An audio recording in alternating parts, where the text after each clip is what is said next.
Chapter 20 सविनय अवज्ञा आंदोलन के पश्चात भविष्य की रणनीति पर बहस।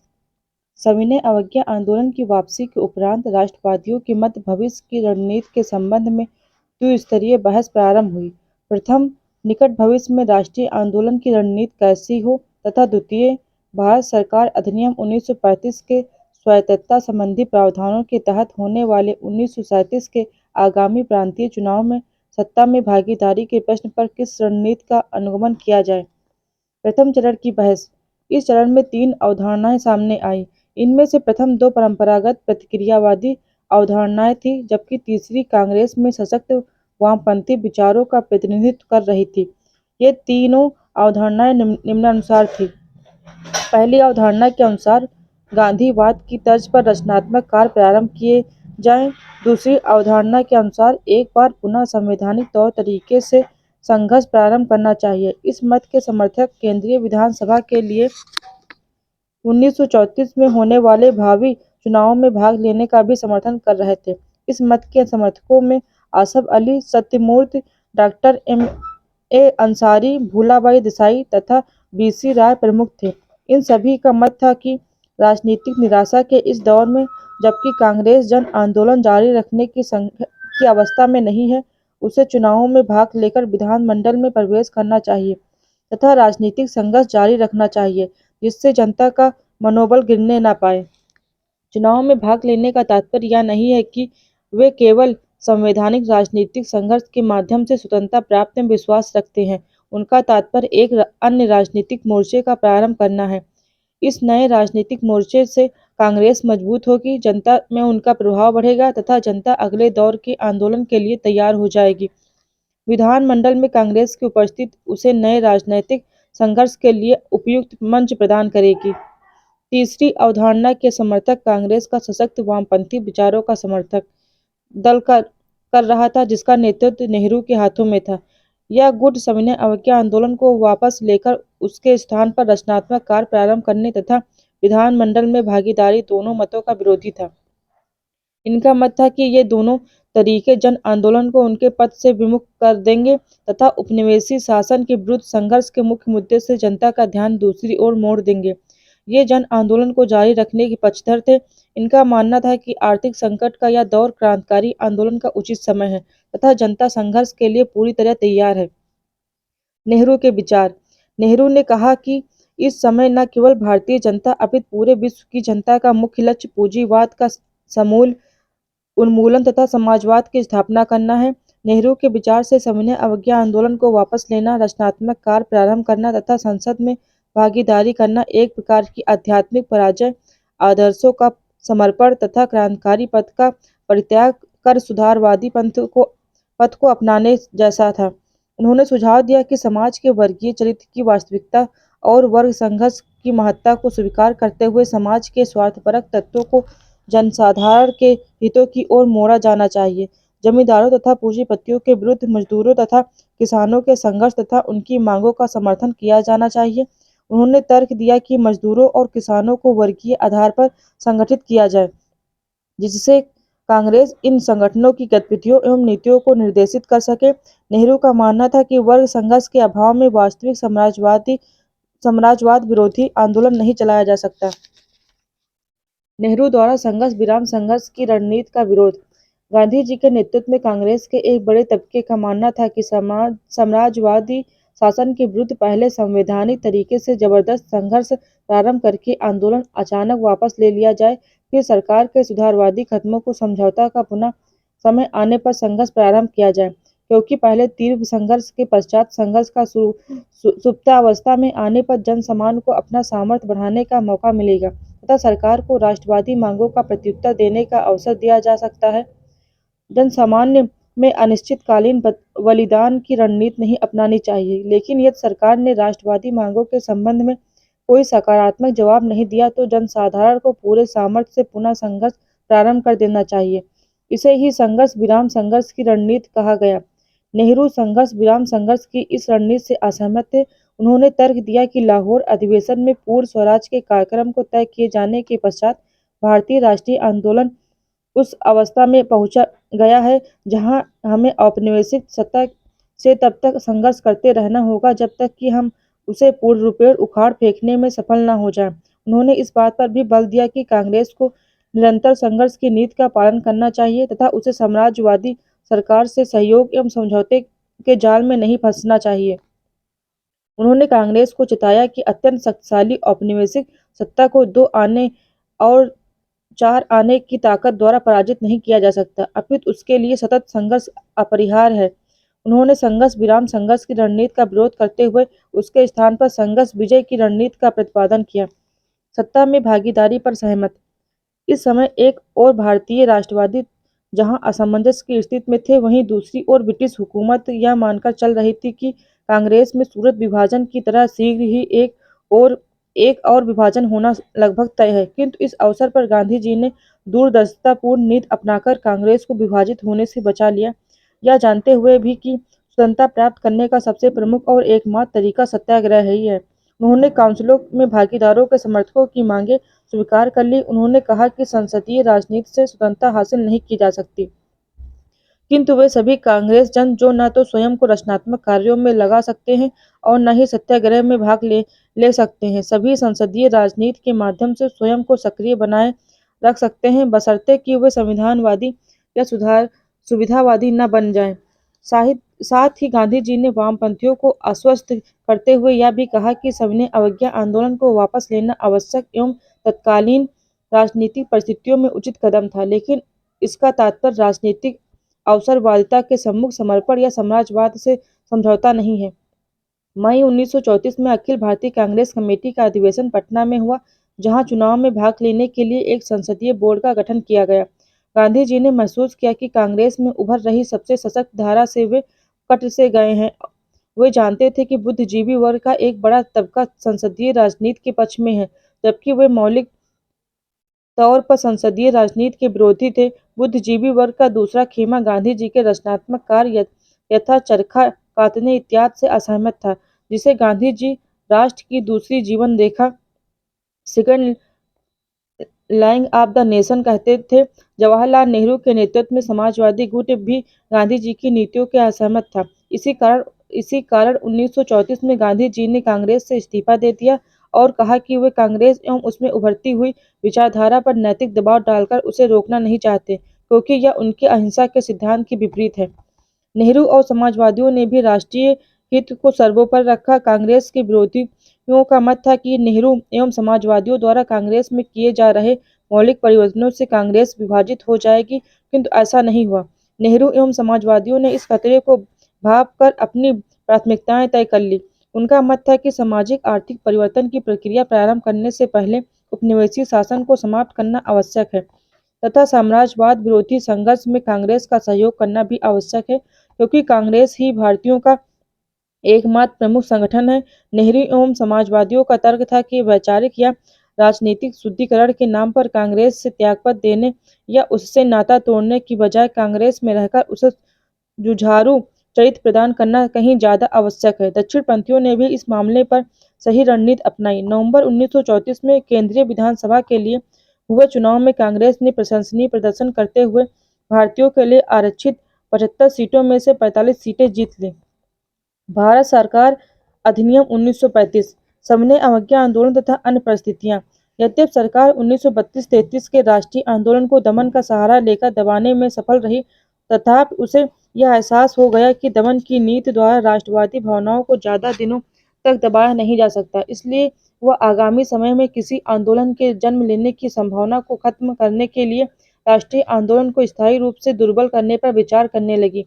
उसने कांग्रेस को विभक्त करने की योजना बनाई। इसी परिप्रेक्ष्य में उसने 1935 का भारत सरकार अधिनियम प्रस्तुत किया, क्योंकि उसे उम्मीद थी कि संवैधानिक सुधारों के इस अधिनियम से कांग्रेस के एक खेमे को संतुष्ट एवं औपनिवेशिक प्रशासन में सहमत कर लिया जाएगा तथा राष्ट्रवादी आंदोलन की बची हुई शक्ति को दमन से समाप्त कर दिया जाएगा। अपनी इन्हीं नीतियों की वास्तविकता का जामा पहनाने के लिए ब्रिटिश संसद ने अगस्त 1935 में गवर्नमेंट ऑफ इंडिया एक्ट 1935 पारित किया। अधिनियम की मुख्य विशेषताएं। भारत सरकार अधिनियम 1935 ब्रिटिश संसद ने अगस्त 1935 में पारित किया। इस अधिनियम के मुख्य प्रावधान निम्नानुसार थे। एक अखिल भारतीय संघ। इस अधिनियम के अनुसार प्रस्तावित संघ में सभी ब्रिटिश भारतीय प्रांतों, मुख्य आयुक्तों के प्रांतों तथा सभी भारतीय प्रांतों का सम्मिलित होना अनिवार्य था, किंतु देशी रियासतों का सम्मिलित होना वैकल्पिक था। इसके लिए दो शर्तें थी। प्रस्तावित राज्य परिषद में 52 सीटें आवंटित किए गए राज्यों को संघ में शामिल होने पर सहमत होना चाहिए और रियासतों की कुल जनसंख्या में से आधी जनसंख्या वाली रियासतें संघ में सम्मिलित न हों। चूंकि ये शर्तें पूरी नहीं हो सकी, इसलिए यह संघ कभी अस्तित्व में नहीं आया तथा 1946 तक केंद्र सरकार द्वारा भारत सरकार अधिनियम 1919 के प्रावधानों के अनुसार ही चलती रही। संघीय व्यवस्था। संघीय स्तर पर एक कार्यपालिका तथा एक व्यवस्थापिका होगी। कार्यपालिका। गवर्नर जनरल केंद्र में समस्त संविधान का केंद्र बिंदु था। प्रशासन के विषयों को दो भागों में विभक्त किया गया, सुरक्षित एवं हस्तांतरित। सुरक्षित विषयों में विदेशी मामले, रक्षा, जनजातीय क्षेत्र तथा धार्मिक मामले थे, जिनका प्रशासन गवर्नर जनरल को कार्यकारी पार्षदों की सलाह पर करना था। कार्यकारी पार्षद केंद्रीय व्यवस्थापिका के प्रति उत्तरदायी नहीं थे।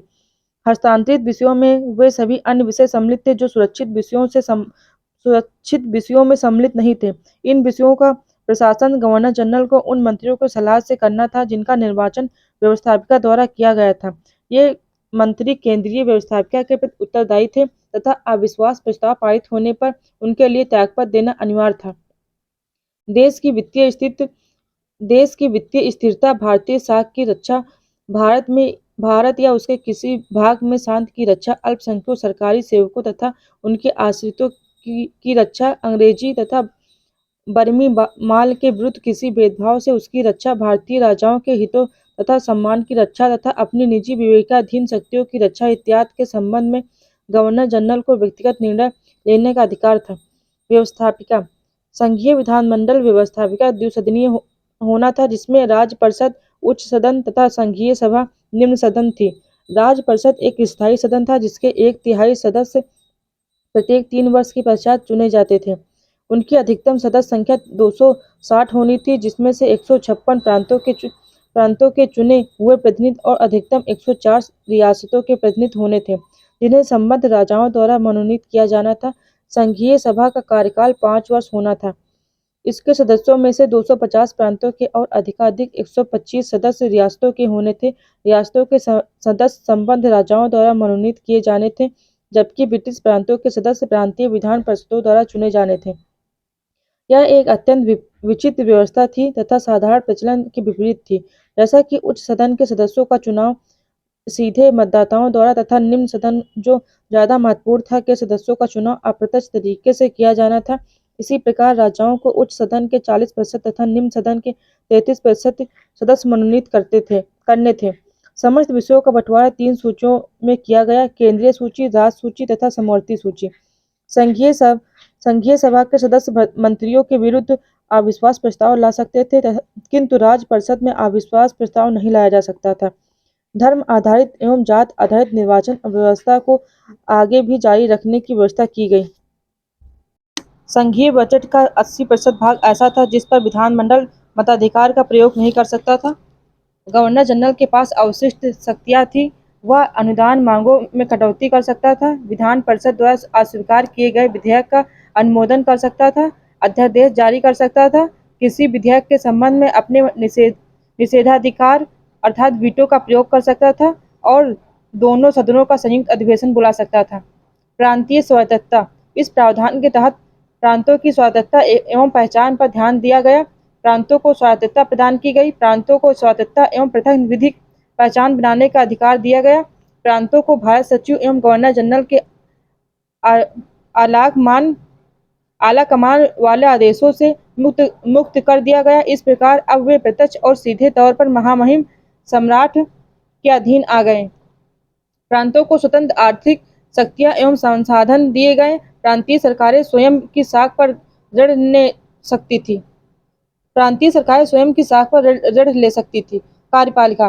गवर्नर प्रांत में सम्राट का मनोनीत प्रतिनिधि होता था, जो महामहिम सम्राट की ओर से समस्त कार्यों को संचालित एवं नियंत्रित करता था। गवर्नर को अल्पसंख्यकों, लोक सेवकों के अधिकारों, कानून एवं व्यवस्था, ब्रिटेन के व्यापारिक हितों तथा देशी रियासतों इत्यादि के संबंध में विशेष शक्तियां प्राप्त थी। यदि गवर्नर यह अनुभव करे कि प्रांत का प्रशासन संवैधानिक उपबंधों के आधार पर नहीं चलाया जा रहा है तो शासन का संपूर्ण भाग वह अपने हाथों में ले सकता था। व्यवस्थापिका सांप्रदायिक तथा अन्य वर्गों को पृथक प्रतिनिधित्व दिया गया। अधिनियम के निर्वाचक मंडल का निर्धारण सांप्रदायिक निर्णय तथा पूना समझौते के अनुसार किया गया। विभिन्न प्रांतों में प्रांतीय विधानमंडलों के आधार तथा विधानमंडलों के आकार तथा संरचना में भिन्नता थी। अधिकांश प्रांतों में यह एक सदनीय तथा कुछ प्रांतों में यह द्विसदनीय था। द्विसदनीय व्यवस्था में उच्च सदन विधान परिषद तथा निम्न सदन विधानसभा थी। सभी सदस्यों का निर्वाचन सीधे तौर पर होता था। मताधिकार में वृद्धि की गई। पुरुषों के समान महिलाओं को भी मताधिकार प्रदान किया गया। सभी प्रांतीय विषयों का संचालन मंत्रियों द्वारा किया जाता था। ये सभी मंत्री एक प्रमुख के अधीन कार्य करते थे। मंत्री अपने विभाग के कार्यों के प्रति जवाबदेह थे तथा व्यवस्थापिका में उनके विरुद्ध मतदान कर उन्हें हटाया जा सकता था।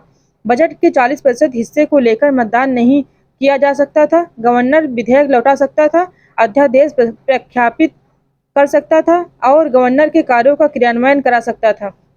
अधिनियम का मूल्यांकन गवर्नर जनरल को प्रदान किए गए विशेष संरक्षण एवं विशिष्ट उत्तरदायित्व से अधिनियम के वास्तविक क्रियान्वयन में रुकावटें आई। प्रांतों में भी गवर्नर को असीमित अधिकार थे। पृथक सांप्रदायिक निर्वाचन क्षेत्रों की व्यवस्था ने कालांतर में सांप्रदायिकता को बढ़ावा दिया और अंततः इसकी दुखद परिणति 1947 के भारत विभाजन के रूप में हुई। इस अधिनियम ने एक अनम्य संविधान प्रस्तुत किया जिसमें आंतरिक विकास की कोई संभावना नहीं थी। संविधान संशोधन की शक्ति का ब्रिटिश संसद में निहित होना एक बड़ा दोष था। संविधान अधिनियम की संघीय व्यवस्था दोषपूर्ण थी। अधिनियम में जिस संघ के निर्माण की परिकल्पना की गई थी उसके प्रति न तो सरकार गंभीर थी और न ही उसने इसके लिए कोई निश्चित प्रावधान किए थे। संघ में शामिल होने या न होने का निर्णय देशी रियासतों की मर्जी पर छोड़ दिया गया था। इसलिए संघ निर्माण की अवधारणा कभी पूर्ण नहीं हो सकी। इस अधिनियम ने केंद्र पर द्वैत शासन थोप दिया। जिस द्वैत शासन को साइमन कमीशन ने दोषपूर्ण बताया था उसी व्यवस्था को केंद्र पर थोप दिया गया। अंग्रेजी सरकार की दीर्घकालिक रणनीति दमन केवल अल्पकालिक तरीका हो सकता था। दीर्घकालिक रणनीति राष्ट्रीय आंदोलन को कमजोर करना और आंदोलन में भाग लेने वालों के एक बड़े हिस्से को औपनिवेशिक संवैधानिक तथा प्रशासनिक ढांचे में शामिल किया था। अंग्रेजी सरकार का मत था कि दमन का अस्थायी उपाय है। लंबी अवधि के लिए दमन की रणनीति अपनाने पर कांग्रेस का एक बड़ा तबका संघर्ष के संवैधानिक तरीकों को छोड़कर हिंसा का रास्ता स्वीकार कर सकता है। इसलिए दमन का मार्ग उचित नहीं है। उदारवादी तथा संवैधानिक नरमपंथी जो सविनय अवज्ञा आंदोलन के दौरान जन समर्थन खो चुके हैं, सुधारों द्वारा सरकार की ओर आकर्षित हो जाएगी।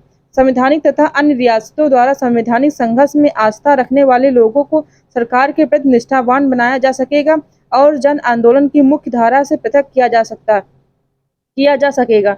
एक बार सत्ता का स्वाद चख लेने के पश्चात कांग्रेसी संघर्ष और बलिदान की राजनीति में वापस नहीं लौटेंगे। पहले दमन और फिर सुधारों के सवाल पर कांग्रेस विभाजित हो जाएगी तथा कांग्रेस में वामपंथियों तथा संविधानवादियों और दक्षिणपंथियों में संघर्ष प्रारंभ हो जाएगा। इससे राष्ट्रीय आंदोलन कमजोर पड़ जाएगा।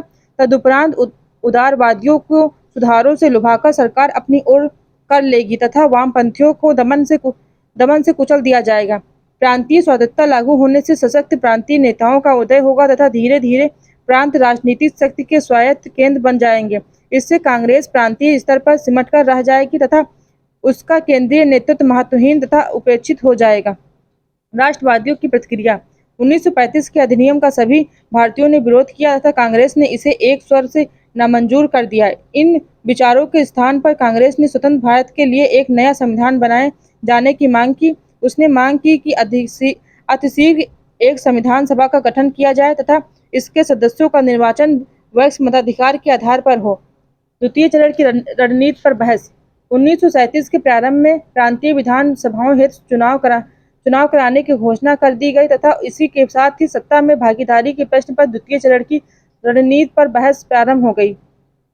इस बात पर सभी राष्ट्रवादियों में आम सहमत थी कि 1935 के अधिनियम का पूरी तरह विरोध किया जाए, किंतु मुख्य प्रश्न यह था कि ऐसे समय में जबकि आंदोलन चलाना असंभव है, इसका विरोध किस तरह किया जाए। इस बात पर पूर्ण सहमत थी कि व्यापक आर्थिक और राजनीतिक कार्यक्रम को आधार बनाकर कांग्रेस को ये चुनाव लड़ने चाहिए। इससे जनता में उपनिवेशी शासन के विरुद्ध चेतना का और प्रसार होगा। लेकिन चुनाव के पश्चात क्या किया जाएगा यह तय नहीं था।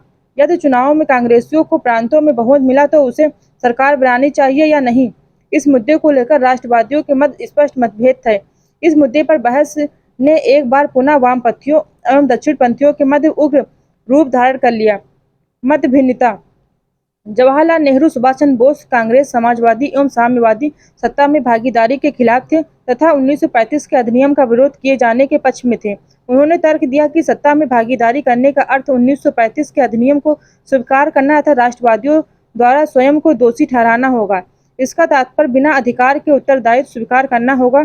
इसके साथ ही इससे जन आंदोलन का क्रांतिकारी चरित्र समाप्त हो जाएगा और कांग्रेस संसदीय कार्यों में इस प्रकार उलझ जाएगी कि साम्राज्यवादी शासन का एक अंग बनकर रह जाएगी तथा स्वतंत्रता, सामाजिक, आर्थिक न्याय एवं गरीबी दूर करने का उसका लक्ष्य अधूरा रह जाएगा। इस संबंध में उन्होंने यह रणनीति सुझाई कि संसद में घुसकर सरकारी कदमों का विरोध किया जाए तथा ऐसी परिस्थितियां उत्पन्न कर दी जाएं जिससे 1935 के अधिनियम का अमल संभव न हो सके। इनकी यह रणनीति पुराने स्वराज्यों की ही रणनीति थी। दीर्घकालिक रणनीति के तहत उन्होंने सुझाव दिया कि मजदूरों और किसानों को वर्गीय आधार पर संगठित किया जाए तथा इन संगठनों को कांग्रेस से संबद्ध किया जाए। तत्पश्चात कांग्रेस को समाजवादी राह पर लगा आंदोलन को पुनः प्रारंभ करने का प्रयत्न किया जाए। सत्ता में भागीदारी के समर्थकों ने तर्क दिया कि वे भी 1935 के अधिनियम का विरोध करते हैं, किंतु सत्ता में भागीदारी संसदीय संघर्ष की एक अल्पकालिक रणनीति है। यद्यप इससे स्वतंत्रता हासिल नहीं की जा सकती तथा मौजूदा राजनीतिक परिस्थितियों में संसदीय संघर्ष की राजनीति अपनाना ही श्रेयस्कर है, क्योंकि हमारे पास जन आंदोलन का कोई और विकल्प नहीं है। अतः समय की आवश्यकता है कि जन राजनीति को संसदीय राजनीति उसमें हो रही गतिविधियों तथा प्रांतों को सरकारों से संबंध किया जाए, जिससे आंदोलन के लिए उपयुक्त राजनीतिक वातावरण निर्मित किया जा सके। यहाँ चुनाव के सिद्धांत से ज्यादा महत्वपूर्ण बात रणनीति की है। उन्होंने यह अवश्य स्वीकार किया कि इसके कई खतरे भी हैं तथा सत्ता में किसी भी मत को धारण करने वाला कांग्रेसी किसी अलग रास्ते पर भी जा सकता है, लेकिन हमें इन खतरों और बुराइयों से संघर्ष करना है, न कि इनके डर से प्रशासन में भागीदारी का बहिष्कार करना है। हमें शासन को स्वार्थपरक तथा अवसरवादी तत्वों के लिए नहीं छोड़ देना चाहिए। कांग्रेस प्रांतों में सरकारों का गठन करने में सफल होती है तो सीमित अधिकारों के बावजूद मंत्री रचनात्मक कार्यों को प्रोत्साहित कर सकते हैं। गांधी जी की स्थिति। उन्होंने कांग्रेस कार्यकारिणी की बैठक में सत्ता में भागीदारी का विरोध किया, किंतु 1936 के प्रारंभ होने तक वे कांग्रेस को सरकार बनाने का अवसर देने के पक्ष में राजी हो गए। 1936 के प्रारंभ में लखनऊ अधिवेशन और 1937 के अंत में फाइजपुर अधिवेशन में कांग्रेस ने चुनावों में भाग लेने, प्रशासन में भागीदारी के विरोध को स्थगित करने तथा सत्ता में भागीदारी के मुद्दे पर चुनाव के पश्चात विचार करने का निर्णय लिया। कांग्रेस का चुनाव घोषणा पत्र। कांग्रेस ने अपने घोषणा पत्र में 1935 के भारत सरकार अधिनियम की पूरी तरह अस्वीकार कर दिया। इसके अतिरिक्त उसने नागरिक स्वतंत्रता को बहाली, राजनीतिक बंदियों की रिहाई, कृषि के ढांचे में व्यापक परिवर्तन, भू राजस्व और लगान में उचित कमी, किसानों को कर्ज से राहत तथा मजदूरों को हड़ताल करने, विरोध प्रदर्शन करने तथा संगठन बनाने का अधिकार देने इत्यादि का वचन दिया। गांधी जी ने किसी भी चुनावी सभा में संबोधित नहीं किया। कांग्रेस का प्रदर्शन। कांग्रेस ने 1161 सीटों में से 716 सीटों पर चुनाव लड़ा। असम, बंगाल, पंजाब, सिंध और उत्तर पश्चिमी सीमांत प्रांत को छोड़कर शेष सभी प्रांतों में उसने स्पष्ट बहुमत प्राप्त किया तथा बंगाल, असम और उत्तर पश्चिमी सीमांत प्रांत में वह सबसे बड़ी पार्टी के रूप में उभरी। कांग्रेस ने 6 प्रांतों में सरकार का गठन किया। चुनाव में उल्लेखनीय सफलता हासिल करने के कारण कांग्रेस की प्रतिष्ठा में भारी वृद्धि हुई तथा नेहरू मानने लगे कि संघर्ष विराम संघर्ष की रणनीति ही सही रणनीति है। इस वीडियो को लाइक करें, हमारे चैनल को सब्सक्राइब कर बेल आइकन जरूर प्रेस करें।